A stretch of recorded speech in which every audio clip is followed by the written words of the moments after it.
मुफ्ती जी, गरीबों के नगर में जब भी कत्ले आम होता है, मोहसिन भाई, गरीबों के नगर में जब भी कत्ले आम होता है, तुम्हारे बाजुओं में हुस्न लब पर जाम होता है, तुम्हारे ही इशारों पर चमन में आग लगती है, तुम्हारे कारनामों से बदन में आग लगती है। वफा का दर्स गीता से लिया तुमने न कुरान से, मगर मजहब का नाम आ जाए तो नारे लगाते हो। यहाँ देरो हरम के नाम पर झगड़े कराते हो, देरो हरम मंदिर मस्जिद, यहाँ देरो हरम के नाम पर झगड़े कराते हो।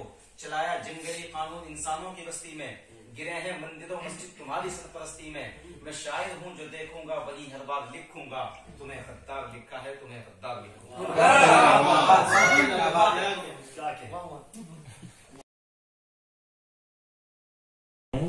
जो सच्चा रहनुमा है उसकी मैं ताजीम करता हूँ, और तासुब को बढ़ावा देने वाले रहबरों बोलो बोलो, ज़मीर और ज़र्फ के सौदा करो, अपनी ज़बान खोलो।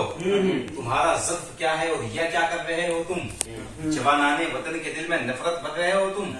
जरूरत है उजालों की, अंधेरा कर दिया तुमने, लफ्ज़े रहनुमाई को भी गंदा कर दिया तुमने। तिजारत करके लाशों की महल तामीर करते हो, गरीबों के लहू से जिंदगी में रंग भरते हो। ये कमजोर आदमी क्या जानवर घबराएगा तुमसे, जब तलक शैतान भी शर्माएगा। जिनके बदन औलाद हैं वो किसानों और मजदूरों की ही औलाद हैं। क्यों किसी नेता का बेटा जंग पे जाता नहीं, जाके सरहद पर तिरंगा क्यों लहराता नहीं? मेरा अब जनता से कहना है कि होशियारी करे, जब चुनाव आए तो ऐलान ये जारी करे। अब बदल दो मुंसिफो तुम देश के कानून को, आजमाओ इस तरह से लीडरों के खून को। रहते हैं वो जो तैयार खून पीने के लिए, सरहदों पर उनको भेजो 6 महीने के लिए।